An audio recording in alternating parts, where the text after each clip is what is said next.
Fatty લીવરને જડમૂળથી ઠીક કરવા માટે અને આપણા લીવરને ડિટોક્સ કરી સ્વસ્થ બનાવવા માટે આયુર્વેદની કઈ દવા સૌથી વધુ ઉપયોગી છે? મિત્રો, આજના વિડીયોમાં આપણે જોશું ફેટી લીવર બનવાના કારણો, એના માટેના આયુર્વેદના ખોરાક, આયુર્વેદની ટ્રીટમેન્ટની અલગ અલગ પદ્ધતિઓ અને એની સારવાર, અને સાથે સાથે વિડીયોના અંતમાં હું તમને બતાવીશ એવી 3 આયુર્વેદની દવા કે જેનું નિયમિત સેવન કરવાથી તમારું ફેટી લીવર નોર્મલ થઈ શકે છે. ઘણા બધા લોકોએ અમારી આયુર્વેદિક પદ્ધતિ દ્વારા આરોગ્યમાં સુધારો અનુભવ્યો છે અને તમે તેમના અનુભવ અને વિડીયોઝ અમારા ફેસબુક પેજ, ઇન્સ્ટાગ્રામ પેજ અને યુટ્યુબ ચેનલ ઉપર જોઈ શકો છો. જો તમે પણ સ્વસ્થ સુધારવા માટે આયુર્વેદિક માર્ગદર્શન શોધી રહ્યા છો તો આજે જ અમારો સંપર્ક કરો. નમસ્કાર મિત્રો, હું છું doctor Vishal Pandya, MD Ayurveda physician, Panchakarma specialist, Sanjivani Ayurveda hospital, Gandhidham, કચ્છથી. શું તમે જાણો છો કે આપણું લીવર જે છે એ રોજના 500થી વધારે કામ આપણા શરીરમાં કરે છે અને એક એવી કેમિકલ ફેક્ટરી છે કે જેમાં 13,000થી વધારે કેમિકલ પ્રોસેસ રોજ થયા રાખે છે.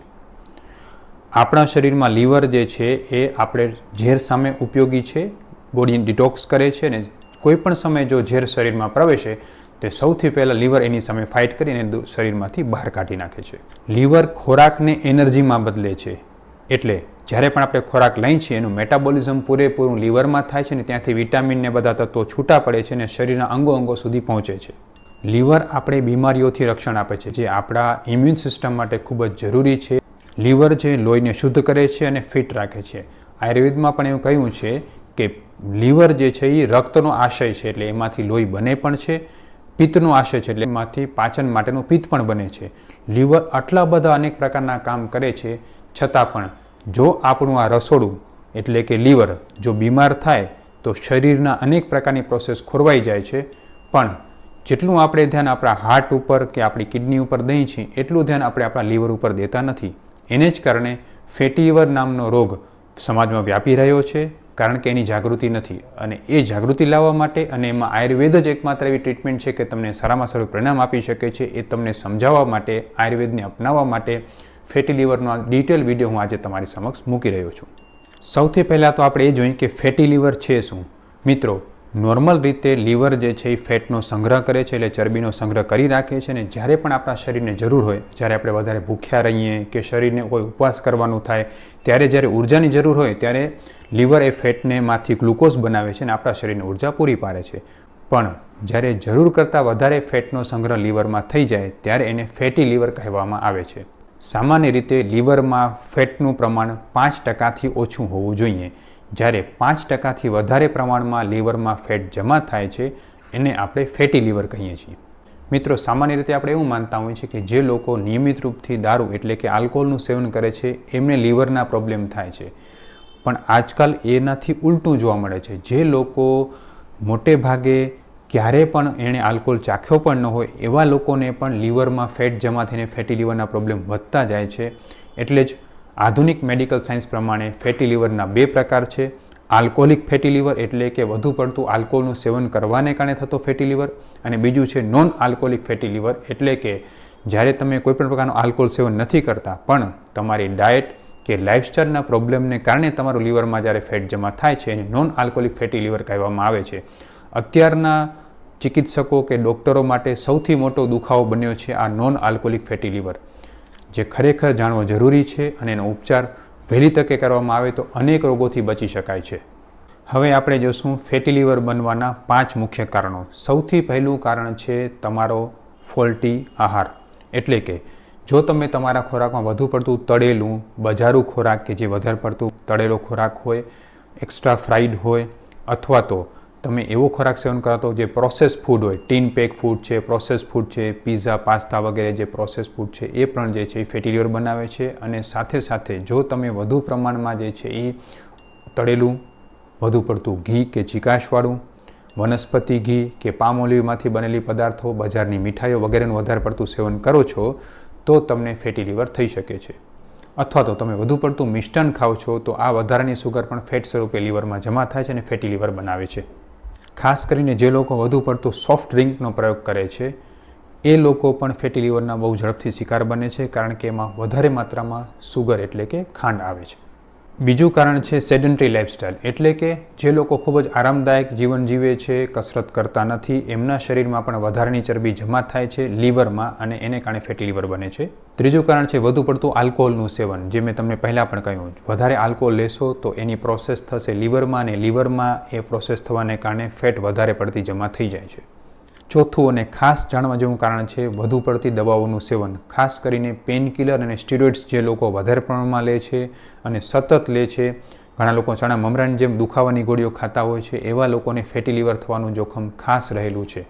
અને પાંચમું કારણ છે વારસાગત. જે લોકોને વારસામાં વધારે પડતું વજન છે, વધારે પડતી ચરબી જમા થાય છે, એ લોકોને પણ ફેટી લીવર થવાનો ખતરો રહેલો છે. મિત્રો, આ ફેટી લીવરને આપણે જરાય હળવાશથી લેવાની જરૂર નથી, કારણ કે જો આ ફેટી લીવર વધે છે તો ધીરે ધીરે 4 પ્રકારના નુકસાન શરીરમાં થઈ શકે છે. સૌથી પહેલું નુકસાન, લીવરમાં ચરબી જમા થવાને કારણે લીવરનું કામ ધીમું પડે છે. બીજું કારણ, આને કારણે આપણી પાચન શક્તિ નબળી પડે છે, ગેસ કબજિયાતના રોગો વધી જાય છે.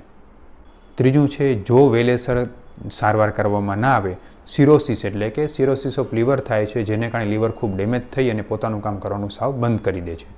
અને ચોથું નુકસાન, જો તમે ફેટી લીવરને અવોઇડ કરો છો તો ધીરે ધીરે એમાં રહેલી ચરબી તમને કોલેસ્ટ્રોલ બનાવશે અને એ ચરબી હૃદયમાં જમા થશે અને હૃદય નળીઓને બ્લોક કરશે. સાથે સાથે ડાયાબિટીસ થવાનું જોખમ પણ ફેટી લીવરને કારણે વધી જાય છે. એટલે જો તમે હૃદયરોગ કે ડાયાબિટીસને અવોઇડ કરવા માગતા હો તો સૌથી પહેલાં ચેક કરો કે ફેટી લીવર નથી ને, અને સૌથી પહેલાં ફેટી લીવરની ટ્રીટમેન્ટ કરો. મિત્રો, હવે આપણે જોશું ફેટી લીવરના શું લક્ષણો છે. જો આવા લક્ષણો શરૂઆતના સ્ટેજમાં આપણે નિદાન કરી લઈએ તો ફેટી લીવરને આગળ વધતું અટકાવી શકાય છે. સૌથી પહેલું કારણ છે થાક લાગવો. તમારા શરીરમાં ઉર્જા ઉત્પન્ન કરવાનું કામ છે લીવરનું. જો લીવરમાં ચરબી જમા થશે તો તમને થાક લાગવાનું શરૂ થશે. બીજું લક્ષણ છે તમારા શરીરમાં પાચન શક્તિ નબળી પડવી, એટલે કે ગેસ, એસિડિટી અને કબજિયાત થવાની સમસ્યા ફેટી લીવરને કારણે હોઈ શકે છે. ત્રીજું લક્ષણ છે પેટમાં હળવો હળવો દુખાવો થવો, ખાસ કરીને પેટમાં જમણી બાજુ વધારે દુખાવો થાય છે. જો આ પ્રોબ્લેમ આગળ વધે તો ડાબી બાજુ પણ દુખાવો શરૂ થઈ જાય છે. ઘણા લોકો સવારે ઉઠે ત્યારે ખૂબ જ આળસ આવે, ચાલી ન શકતા હોય, થાક લાગતો હોય, એવા લોકોને પણ ફેટી લીવર હોઈ શકે છે.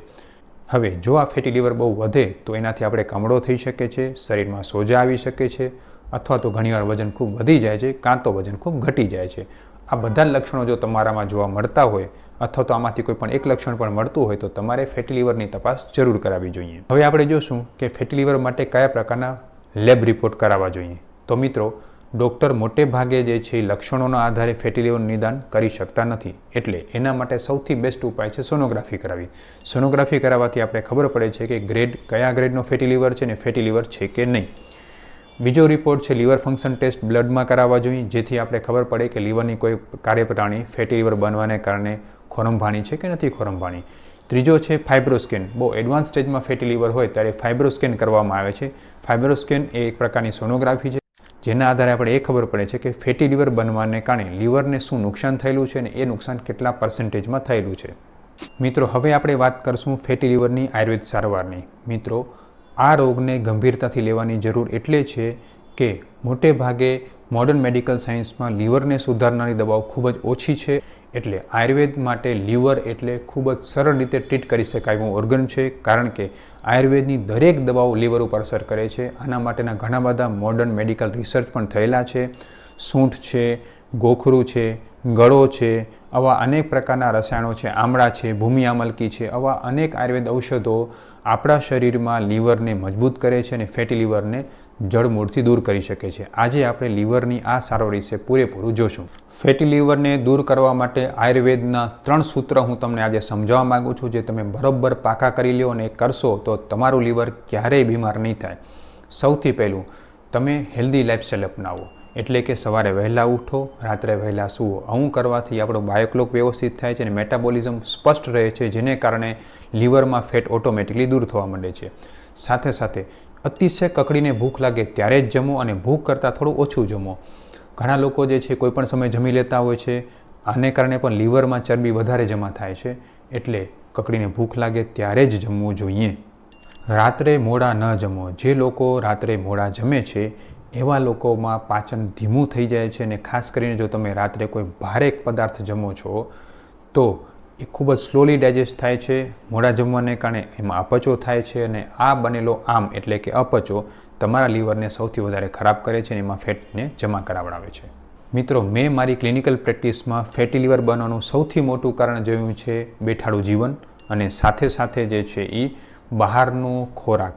કારણ કે એમાં પ્રોસેસ ફૂડ હોય છે, તળેલા પદાર્થ હોય છે, વધુ પ્રમાણમાં પામોલીવ અથવા તો વનસ્પતિ ઘીનો ઉપયોગ કરવામાં આવેલો હોય છે. આ બધા પદાર્થોનું સેવન જો તમે રેગ્યુલર રૂપથી કરો છો તો તમને ફેટી લીવર થવાનું જ છે અને એમાંથી કોલેસ્ટ્રોલ બનવાનું જ છે. એટલે ખોરાક અને લાઇફસ્ટાઈલની આ માહિતીને ખાસ ધ્યાન રાખો અને એને અપનાવો. અઠવાડિયા અથવા તો 10 દિવસે અથવા તો 15 દિવસે એક વખત ઉપવાસ કરવાથી આપણું બોડી નેચરલી લીવરને ડિટોક્સિફાય કરે છે, એટલે એમાં ચરબી જમા થવા દેતું નથી. જે લોકો ઉપવાસ કરવા માગે છે એ લોકોએ ડૉક્ટર રિદ્ધિ પંડ્યાનો ઉપવાસનો વિડીયો જે અમે બનાવેલો છે એ અમારી ચેનલ ઉપર અવેલેબલ છે, અમારા પેજ ઉપર અવેલેબલ છે. એ જરૂર જોવો જોઈએ અને એ પ્રમાણે ઉપવાસ કરવો જોઈએ. હવે જે લોકો નિયમિત રૂપથી ઉપવાસ નથી કરી શકતા એવા લોકો માટે હું એક સરળ નિયમ કહું છું. તમને જ્યાં સુધી સવારે કકડીને ભૂખ ન લાગે ત્યાં સુધી કાંઈ પણ વસ્તુ મોઢામાં ન નાખો ગરમ પાણી સિવાય. માત્ર ગરમ પાણી પીતા રહો. ચા, કોફી, દૂધ, નાસ્તો કાંઈ પણ સવારે ન લો જો તમને ભૂખ લાગતી નથી. ઇવન કોઈ પણ આયુર્વેદ દવા લેતા હો તો પણ તમે દવા પણ સવારે ન લો જો તમને સવારે ભૂખ લાગતી નથી. આવું કરવાથી ધીરે ધીરે ઉપવાસનો જ ફાયદો મળે છે અને લીવરમાંથી ચરબી જમા થવાનું ઓછું થઈ જાય છે. હવે ત્રીજી વાત કહીશ દવા વિશે. મિત્રો, આયુર્વેદમાં લીવરને ડિટોક્સ કરવાની ઘણી બધી દવાઓ છે કે જેનો ઉપયોગ કરીએ તો લીવરમાંથી ચરબી દૂર થઈ જાય છે. એમાંથી સૌથી બેસ્ટ છે ફલત્રિકાદિક વાત, જે સારંગધર સંહિતામાં કહેલો છે અને એનો ઉપયોગ કરવાથી લીવર માટે ખૂબ જ સારી રીતે અને સારા પરિણામો મળતા. આ ઉપરાંત આરોગ્યવર્ધિની રસ છે, ભૂમિ આમલકી ક્વાથ છે, ભૂમિ આમલકાનો રસ છે, આમળા છે, ત્રિફળા છે. આ બધાનો ઉપયોગ પણ તમે કરી શકો છો. આના માટે તમારે ડૉક્ટરના માર્ગદર્શનની જરૂર હોય તો તમે અમારો સંપર્ક પણ કરી શકો છો. હવે જોઈએ આપણે કયો ખોરાક લેવો જોઈએ. તો પચવામાં સુપાચ્ય હોય, હલકો હોય એવો ખોરાક ફેટી લીવર માટે ખૂબ જ ઉપયોગી છે. ખાસ કરીને ઓસાવેલા ભાત છે, જવ કે જુવારની રોટલી અથવા તો ભાખરી છે, ફળ શાકભાજી, દૂધી, તુરિયા, ગલકા, ગીસોડા વગેરે ફળ શાકભાજી છે, મગની દાળ છે. આ બધાનો ઉપયોગ તમે કરી શકો છો અને એમાં ખૂબ સારો ફાયદો મળે છે. દૂધ કે દહીંના સેવન કરવાની જગ્યાએ તાજી મોડી છાશનો ઉપયોગ આના માટે ખૂબ ઉપયોગી છે. ગાયનું, દેશી ગાયનું ઘી કોલેસ્ટ્રોલ કે ફેટી લીવર વધારતું નથી, એનો તમે ઉપયોગ કરી શકો છો, પણ પ્રમાણસર અને તમારી પાચન શક્તિના મુજબ. આયુર્વેદના આ 3 ઔષધિયા તમે ઘરમેળે પણ ઉપયોગ કરી શકો છો અને તમારા ફેટી લીવરમાં રાહત મેળવી શકો છો. સૌથી પહેલું છે આમળા. મિત્રો, સવારે નરણા કોઠે તાજા આમળાનો રસ કાઢી એમાં 2-3 ચપટી હળદર નાખીને પીવાથી લીવરમાં ફેટ જમા થતો અટકે છે. બીજો ઉપાય છે ત્રિફળા ચૂર્ણ. રાત્રે સૂતી વખતે અડધી ચમચી ત્રિફળા ચૂર્ણ ગરમ પાણી સાથે લેવાથી પણ આમાં ખૂબ સારો ફાયદો થાય છે અને શરીરની ચરબી ઓગળે છે. ખાસ કરીને જે લોકોનું વજન ખૂબ વધારે છે એના માટે આ ઉપાય ખૂબ જ ઉપયોગી છે. ત્રીજો ઉપાય છે ગળોનો ક્વાથ. મિત્રો, જે લોકોનું વજન ઓછું છે અને ફેટી લીવર છે એ લોકો માટે ગળો સૌથી ઉપયોગી છે. ગળો તાજી લઈ આવો, એનો રસ કાઢીને પીવો અથવા તેમાં ઘી નાખીને પીવો. એનાથી પણ તમારું ફેટી લીવર ઓછું થશે જો તમારું વજન ઓછું છે. જો તમારું વજન જે વધારે હોય તો તમે ડાયરેક્ટ ગળોનો ઉપયોગ કરી શકો છો, ગળોના ચૂર્ણનો ઉપયોગ કરી શકો છો અને ઉકાળો બનાવીને પણ પી શકો છો. તો આ રહ્યા 3 ઔષધો કે જે તમને ફેટી લીવર માટે ખૂબ જ ઉપયોગી રહેશે ઘરમેળે. મિત્રો, જો તમારું લીવર વધુ ડેમેજ હોય તો હવે તમને બતાવીશ એવું બ્રહ્માસ્ત્ર કે જે કોઈપણ પ્રકારના લીવરના રોગોમાં ખૂબ જ અક્ષર ઉપાય આપે છે. આયુર્વેદનું આ બ્રહ્માસ્ત્ર છે પંચકર્મ સારવાર. મારા અનુભવ પ્રમાણે મેં હજારો લોકોમાં આ પંચકર્મ સારવાર અનુભવી છે, એને ઉપયોગ કર્યો છે અને એમાં ફેટી લીવર, કોલેસ્ટ્રોલ જેવા લીવરના દરેક રોગોમાં આયુર્વેદની વિરેચન પ્રક્રિયા, પંચકર્મની સારવાર ખૂબ જ સરસ રીતે ઉપયોગી હોય છે અને સારામાં સારું પરિણામ આપે છે. પણ હા, એનો ઉપયોગ કોઈ સારા આયુર્વેદ ચિકિત્સકના, નિષ્ણાત પંચકર્મ ચિકિત્સકના માર્ગદર્શનમાં જ કરવો જોઈએ, ડાયરેક્ટ ન કરવો જોઈએ. મિત્રો, ફેટી લીવરના કેસ દિવસે દિવસે વધતા જ જાય છે. લોકો આના માટે એટલા બધા જાગૃત નથી. જેટલે આપણો ધ્યાન રાખીએ છીએ ડાયાબિટીસનું, જેટલું આપણે ધ્યાન રાખીએ છીએ કોલેસ્ટ્રોલનું, જેટલું આપણે ધ્યાન રાખીએ છીએ કિડનીનું, એટલું આપણે લીવર પ્રત્યે જાગૃત ન હોવાને કારણે બહુ મોટું નુકસાન સમાજને થઈ રહ્યું છે. એટલે મારો આ વિડીયો વધુને વધુ લોકો સુધી શેર કરો. જો ફેટી લીવર વહેલું ડાયગ્નોસિસ થશે તો આપણે અનેક રોગોથી બચી શકશું અને એનાથી આપણે સ્વસ્થ રહી શકશું. એટલે મારી વિનંતી છે કે આ વિડીયો વધુને વધુ ગુજરાતીઓ સુધી શેર કરો. જય શ્રી કૃષ્ણ. નમસ્તે.